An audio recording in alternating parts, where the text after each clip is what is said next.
Bueno, pues vamos a comenzar el tema nuevo, que es el tema que hace referencia al franquismo.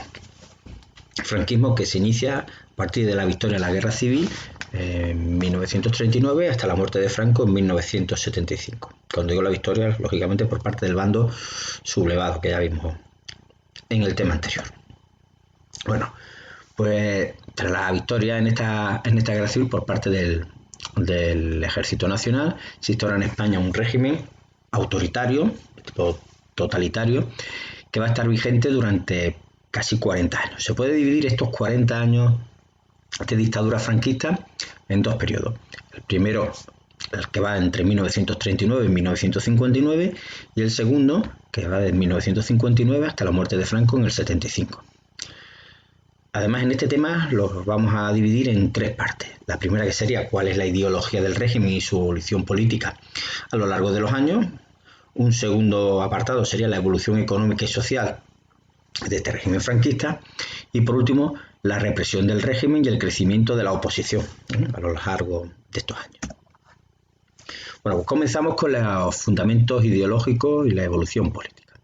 Bueno, en esta imagen, para empezar, se ve los primeros grandes apoyos con los que va a contar Franco, la Falange, tenemos personajes de la Falange y la Iglesia.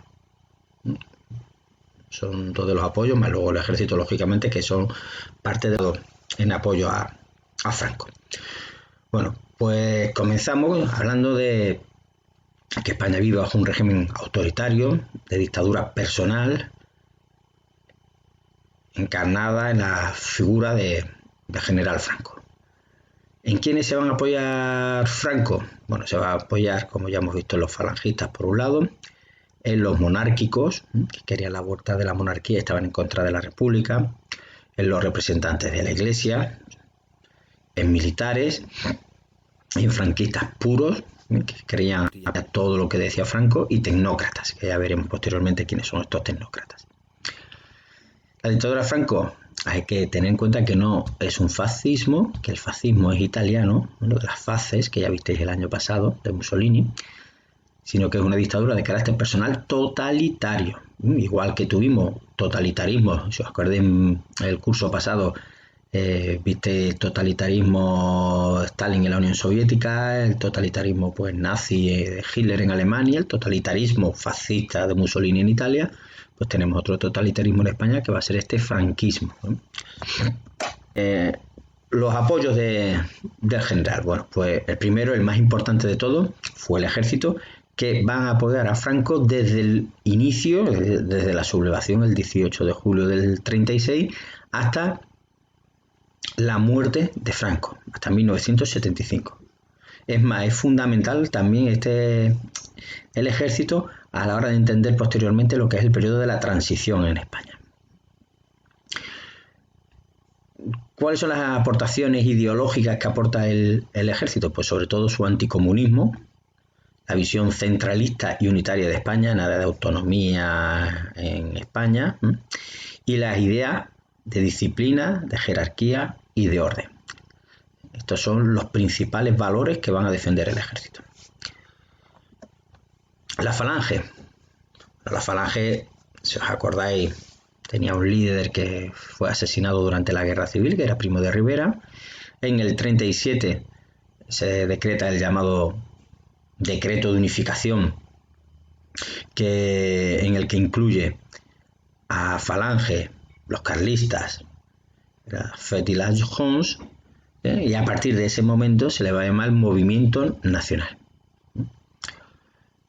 ¿Qué ideas son las que aportan o qué valores son las que aporta la Falange? Bueno, pues el hipernacionalismo, la idea de España como un imperio. A partir de estos momentos es cuando se relaciona, se va a hablar mucho de figuras históricas como el Cid, el gran vencedor de los musulmanes, incluso muerto, es capaz de derrotarlo, o por ejemplo de los reyes católicos, que son los que consiguen iniciar esa expansión territorial, sobre todo desarrollada después con su nieto Carlos V, la unificación territorial de Castilla y Aragón, son los artífices de la expulsión de los últimos musulmanes de la península en 1492 con la derrota de los musulmanes en Granada, o la conquista de de América también en ese mismo año. Así que los reyes católicos se convierten, con esta idea imperialista que tienen los falangistas, en el espejo en el que mirarse por parte de ellos.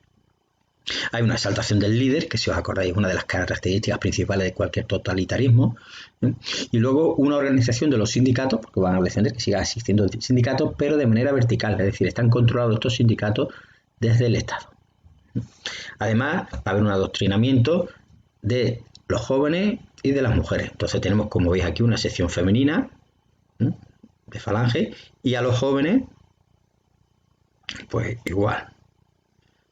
Se crean las OGE, en el que estos jóvenes empiezan a inculcársele los valores falangistas. El otro gran pilar en el que se apoya Franco, pues es la Iglesia Católica. Aquí tenéis una imagen, el Papa Pío XII, que recibe en audiencia a los militares franquistas en junio del 39.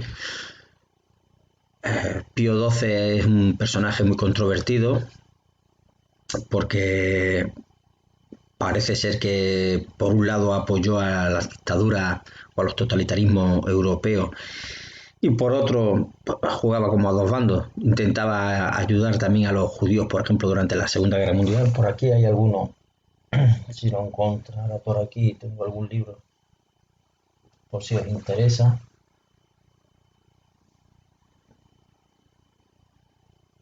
Bueno, ahora mismo no lo encuentro, si después lo busco ya os lo digo. El que se habla de las relaciones que tuvo el Papa Pío XII con los dictadores, con Mussolini, Hitler y Franco. Bueno, el caso es que la Iglesia Católica es la que realmente a nivel internacional va a darle más apoyo a Franco. Es más, al franquismo quien lo legitima va a ser la propia Iglesia. Porque la Iglesia dice que lo que ha hecho Franco es una cruzada, volvemos a esa época de esplendor español o castellano, porque España no existía aún, la época medieval, es una cruzada contra los republicanos que, según dice Franco, eran ateos y marxistas. Aunque hemos visto que había de todo dentro del bando republicano. ¿Qué valores son los que va a defender la Iglesia Católica Española? Bueno, pues la defensa de la religión, que va a ser fundamental, y la moral católica. Todo esto vuelven a relacionarlo con esos periodos en los que España fue la gran potencia mundial, creó el gran imperio. Si os acordáis de cuando lo hemos visto en los primeros temas, los reyes católicos se les llama así porque consiguen o luchan contra judíos a los que expulsan en 1492 y porque derrotan a los musulmanes en Granada. Su nieto Carlos V, por ejemplo, si os acordáis, va a luchar contra los protestantes, contra Lutero y todo el protestantismo que surge a partir de ahí. España siempre ha sido, en la época imperial, una monarquía eminentemente católica, más papista incluso que el propio Papa, y ahí es donde va a hundir sus raíces ese nacionalcatolicismo de esta época de Franco, en esa época de máximo esplendor de la monarquía hispánica. También tenemos una serie de familias políticas, en este caso sería la de los monárquicos. Si os acordáis, los monárquicos habían estado divididos en dos bandos, uno los que defendían la monarquía constitucional y por otro los carlistas. Los carlistas quieren la vuelta de la monarquía, pero con un sucesor que esté relacionado con Carlos María Isidro, si os acordáis, ya del siglo XIX, principio del XIX. Mientras los de la monarquía constitucional que defendían la monarquía de Alfonso XIII y sus sucesores. Ambos bandos, esto es importante, van a apoyar a Franco durante toda la guerra civil. En 1947 se va a dar una de las curiosidades, de las muchas que hay durante la dictadura de Franco, y es que declara a España como reino. Es decir, España es un reino, pero sin rey. Aquí el que manda es Franco. En 1969 va a elegir a don Juan Carlos de Borbón, al rey emérito, como heredero al trono. Es decir, cuando Franco, lo que está diciendo él es que el heredero a la jefatura de gobierno, o a la jefatura de Estado, mejor dicho, en España pasará a ser de Juan Carlos I. Está dejando ya quién va a ser su sucesor. A cambio, Juan Carlos lo que hace es jurarle fidelidad al general Franco y, muy importante también, no solo a Franco, sino también a los principios del movimiento. Bueno, aquí tenéis momentos en el que tenemos a Franco, a Juan Carlos, en el momento en que lo está proclamando sucesor, el 21 de julio del 69. Luego también tenemos otros dos políticos de ideología más integristas, son los franquistas puros. El ejemplo más claro de todos ellos es el famoso Carrero Blanco, que es el almirante que tenemos aquí.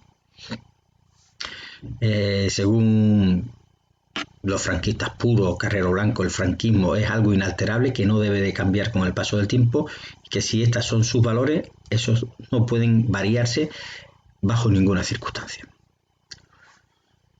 Luego tendríamos a los tecnócratas, de los que hablamos, que aparecen a partir de los años 60, la mayoría ligados al Opus Dei, que sabéis que es una congregación religiosa católica, que son los que se van a hacer cargo de la economía del país.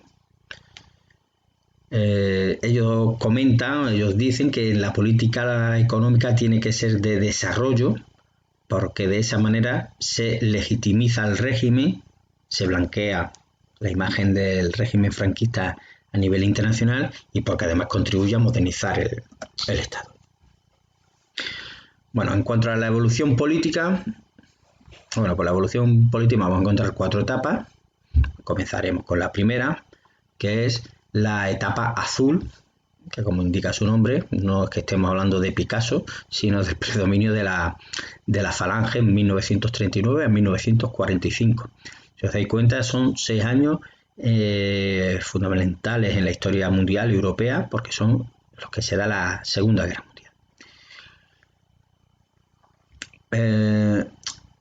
A ver, el problema de España con la Segunda Guerra Mundial está muy estudiado. Hay varias obras que hacen referencia a las relaciones entre España y Alemania, sobre todo. En un principio, tal como se inicia la guerra, España se declara neutral. En 1940 se declara no beligerante, que ahora diré lo que es el significado de esto, y a partir del 42 vuelve España a la neutralidad. A ver, ¿esto qué significa? Bueno, primero, España se declara neutral en 1940, un año aproximadamente. ¿Realmente España es neutral en esta Segunda Guerra Mundial? A ver, realmente España no lo es, no es neutral. Lo que hace es apoyar de una manera oscura, en la que no se aprecie demasiado, apoyar al grupo de nazis, a los nazis alemanes y a los fascistas italianos. Los apoyan en el conflicto de una manera que tampoco puede ser militar, porque España está destruida. Si os acordáis, acabamos de terminar la Guerra Civil Española, está destruida, no puede aportar grandes contingentes de militares, tampoco puede ofrecer ayuda económica porque está destrozada, prácticamente no tenemos industria, no tenemos prácticamente nada, y España se debe de centrar en un principio en la reconstrucción del Estado. Entonces, ¿cómo lo ayuda? Pues lo ayuda a través del servicio de espionaje, permitiendo que alemanes vengan a España para, estudiar, por ejemplo, qué es lo que está ocurriendo en Gibraltar. Sabéis que Gibraltar es uno de los puntos estratégicos fundamentales durante la Segunda Guerra Mundial y todo ello. A partir de 1940 la postura de España cambia porque ve que Hitler está ganando y dice, joder, pues ya podemos decir claramente que somos no beligerantes, es decir, que nosotros no participamos en la guerra, pero tenemos simpatías respecto a uno de los bandos. En este caso sería, lógicamente, sobre el que está venciendo, que sería el bando de Hitler. En estos momentos, cuando Franco se reúne con Hitler en Hendaya, en la frontera, allí se llega a un acuerdo de no entrar en la guerra, bueno, en un acuerdo que ahora os explico por encima más o menos, y envía la división azul a a la Unión Soviética. A ver, esto de que Franco, que tenéis aquí, que Franco se reúne con Hitler en Hendaya, eso ha dado mucho que escribir aquí. Este sí que lo tengo aquí a mano. Este es de uno de los grandes historiadores del periodo, Stanley Payne. A ver si lo tenéis aquí. Este libro, por si a alguno le interesa leerlo, habla de las relaciones entre Franco y Hitler, España, Alemania, la Segunda Guerra Mundial y el Holocausto. Es de las relaciones que hay entre estos países. Bueno, lo dejamos por aquí. A ver, según Stanley Payne, que ha estudiado muchísimo estas relaciones que había entre España y Alemania, llega a la conclusión de que Franco se reúne con Hitler porque Franco quiere intervenir en la Segunda Guerra Mundial. Payne lo que hace es relacionar este hecho con la ideología de los falangistas que hemos visto. Es decir, los falangistas querían volver a esa idea de imperio, de grandiosidad, de la monarquía hispánica. Queremos volver a ser lo que habíamos sido durante buena parte de nuestra historia. Y como ve que Hitler y Mussolini están ganando la guerra, fundamentalmente Hitler, Franco va a Hendaya con la idea de participar en la guerra, ya no como no beligerante pero con simpatía a Hitler, sino participar en la guerra como aliada de la potencia del eje. Es más, Franco lo que le va a solicitar es que España, una vez que intervenga en la guerra y dando por hecho que van a ganar la Segunda Guerra Mundial, España se quede con la parte del Marruecos francés. Hitler, según Stanley Payne, es quien le dice que no le interesa que España entre en la guerra. ¿Por qué? Pues porque Hitler no es tonto, sabe que España acaba de terminar la guerra, que Franco para ganar la guerra civil ha necesitado de la ayuda fundamental alemana e italiana, que sin esa ayuda Franco no hubiera vencido en la guerra, que además España está totalmente destrozada, tampoco lo puede apoyar económicamente, y el problema fundamental que ve Hitler es que si Alemania permite que España entre en la guerra, va a ser más una carga que una ayuda. Una carga porque si España es neutral, los aliados no van a poder atacar a los alemanes desde territorio español. No pueden enviar tropas a España. En cambio, si España entra en la contienda a favor de Hitler, desde ese momento los ingleses que tienen, recordad, Gibraltar, desde ese momento pueden entrar a través del sur, penetrar desde España y generarle un problema en la retaguardia a los alemanes que hasta ese momento no tienen. Recordáis que los alemanes van a tomar Francia y a partir de ahí en el sur no tienen ningún problema, porque en el sur de los Pirineos está España, que siendo neutral no puede ser invadida los alemanes desde el sur. Si España entra en la guerra, está dando pie a que desde ese territorio, desde España, entren los aliados y empiecen la recuperación. El caso es que cuando Hitler le dice, bueno, aparte que a Hitler no le hace ninguna gracia eso de tenerle que dar un territorio tan importante. Recordad que Francia se había quedado con la parte marroquí más importante, más rica, España se había quedado con la parte más pobre después de los tratados de Algeciras de 1905-6. Bueno, pues el caso es que a Hitler no le hace ninguna gracia encima tenerle que dar un territorio tan importante como el del Marruecos francés a Franco. ¿Qué ocurre con el general? Él no puede volver a Madrid y decir públicamente, después de haberse anunciado a bombo y platillo la reunión de Franco y Hitler en Hendaya, de que es que Hitler no le interesa porque España está arruinada, que no le puede hacer nada. Dice Franco es que Hitler ha querido convencerle de su intervención en la Segunda Guerra Mundial, pero que Franco le ha dicho que España no va a poder intervenir en la guerra porque está muy mal económicamente y porque quiere, después de tantas víctimas que ha habido en el conflicto, que él no quiere que muera más gente, más españoles en una guerra. Él se vende como el salvador de España en la participación de la Segunda Guerra Mundial.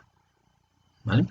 Payne, ya os he dicho, el historiador del libro que os he mostrado antes de Franco y Hitler, Stanley Payne dice que no fue eso lo que ocurrió, sino lo que os he explicado antes.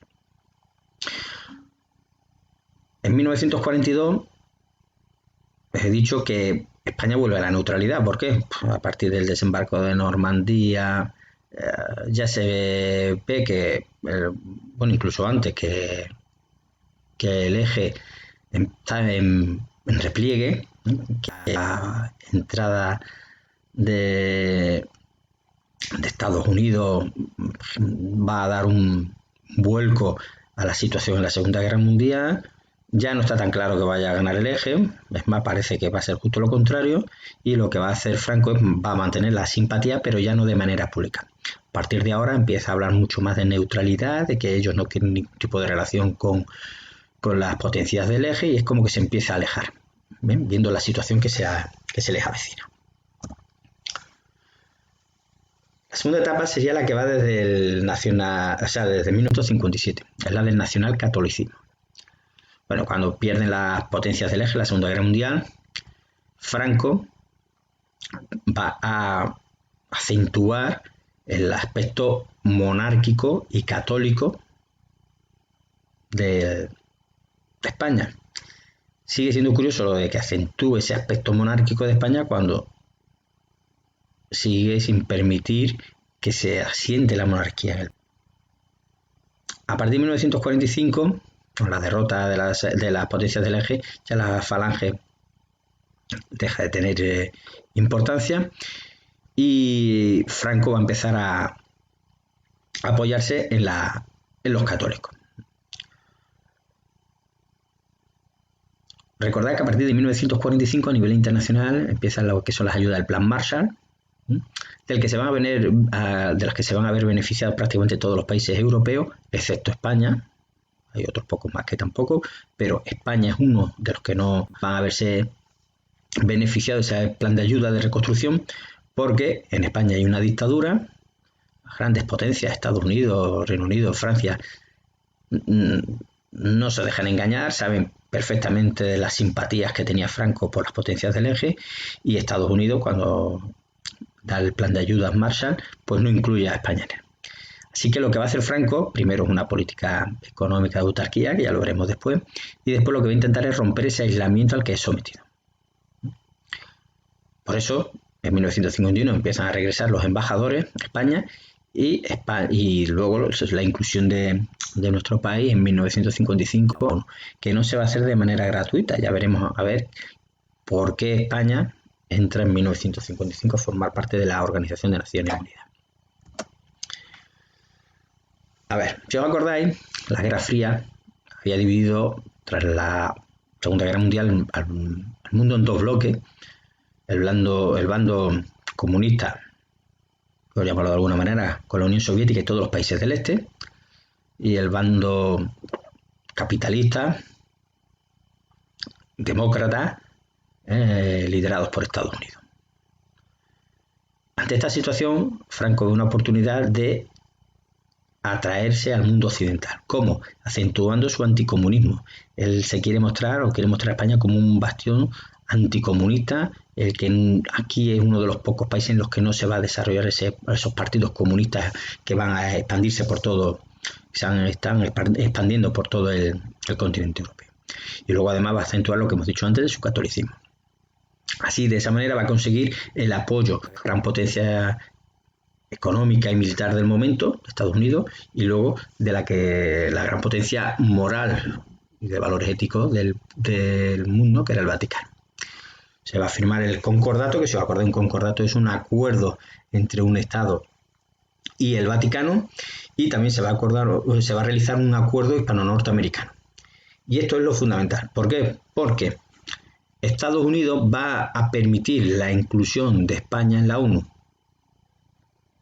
y le va a dar una pequeña ayuda económica para su desarrollo a cambio de bases militares.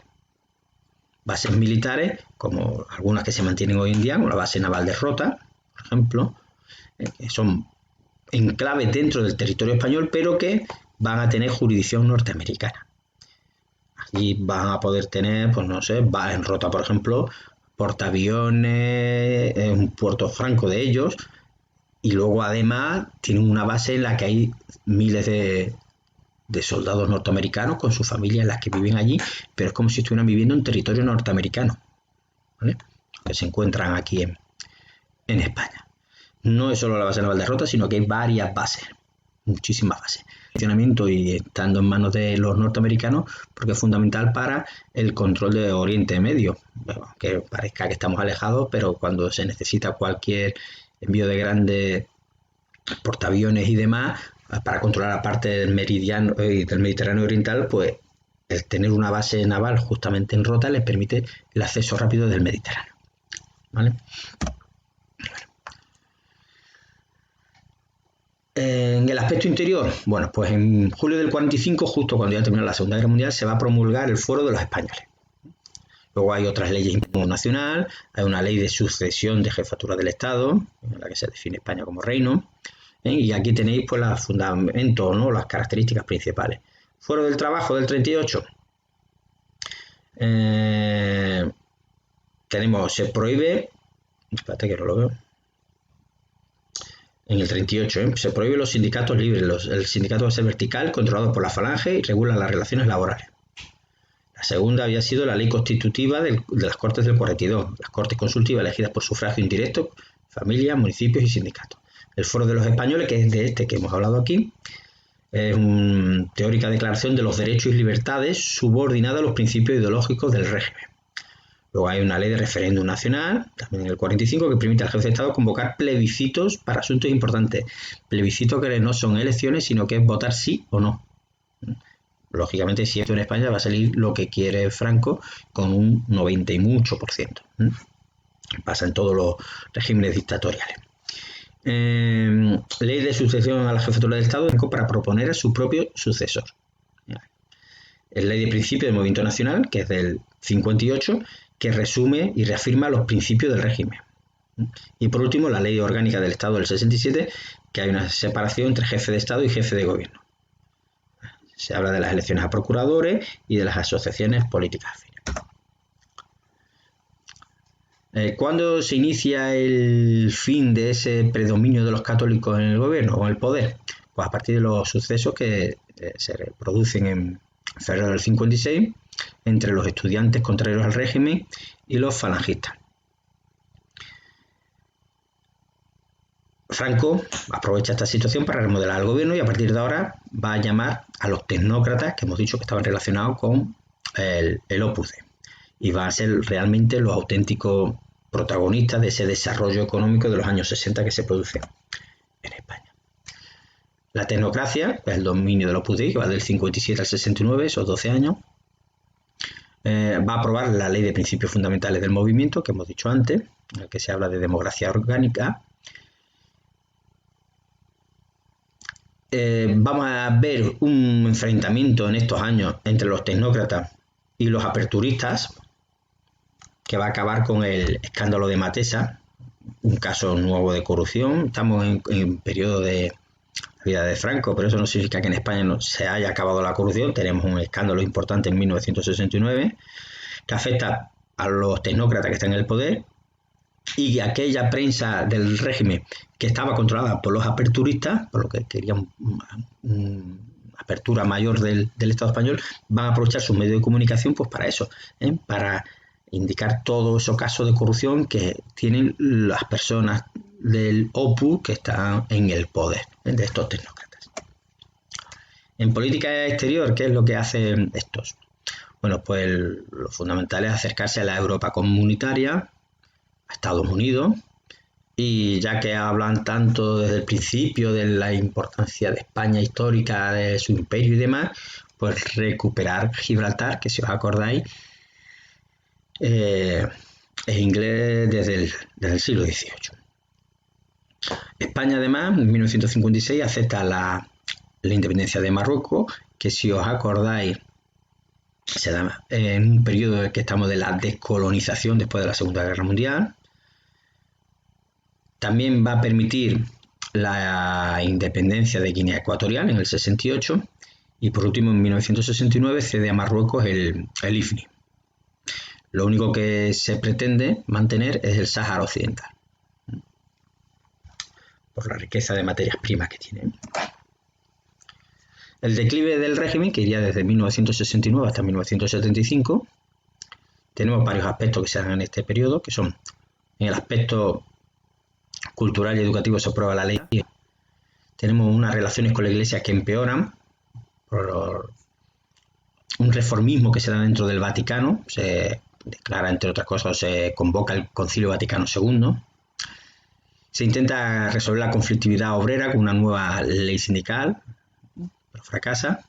Y luego un problema fundamental que surge ya en estos años, que es la banda terrorista ETA, que pasa a ser una banda muy activa con varios atentados, siendo el más importante de todo el asesinato de Carrero Blanco. Aquí tenéis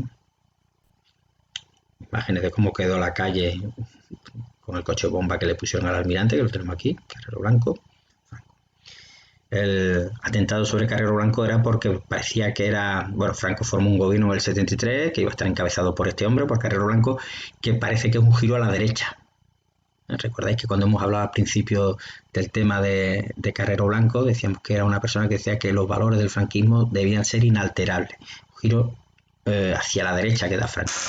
Así que el 20 de diciembre de 1973 se produce ese atentado con coche bomba en el que muere el almirante.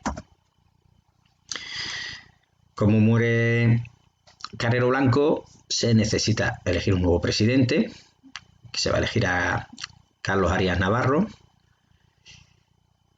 que me imagino que os sonará porque es el famoso personaje que salió en televisión diciéndole a los españoles que Franco había muerto. Intentar Carlos Arias Navarro es intentar breve o intentar una pequeña apertura política del país. Lo que ocurre es que a partir del 75 la situación económica se agrava como consecuencia de la crisis del petróleo de 1973.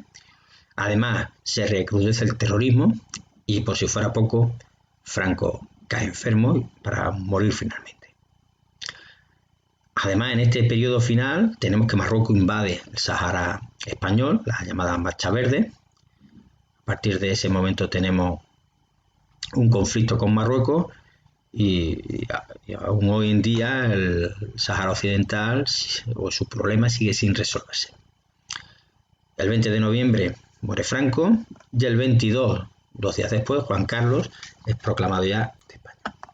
Bueno, pues lo dejamos por aquí y continuamos ya el próximo día con la sociedad, la economía en el franquismo.